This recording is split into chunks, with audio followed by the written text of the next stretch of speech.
If you're trying to upgrade or downgrade your GetResponse plan, you might be wondering, how easy is it really?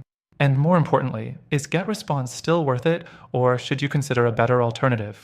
Stick around because I'll show you exactly how to change your plan, plus an exclusive extended free trial to a better tool that might fit your needs even more.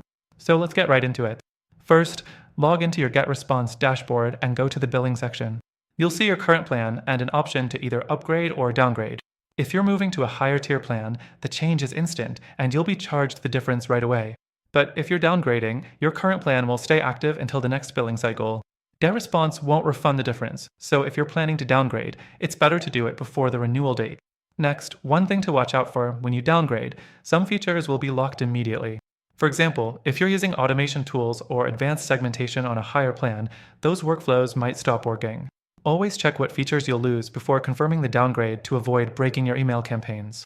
Another thing, GetResponse often offers discounts when upgrading, especially if you switch to an annual plan. But here's the catch, if you decide to downgrade later, you won't get a refund for the unused months. So, if you're not 100% sure about sticking with GetResponse long term, a flexible alternative might be a smarter choice. Now, here's the final thing.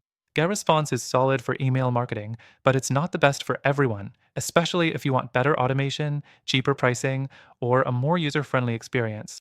That's why I've added a special free trial link in the description for an alternative that gives you more features for less. It's not just a standard trial. This one gives you exclusive benefits only available through our link. Check it out below, test it for yourself, and see which one fits your needs best. Thanks for watching.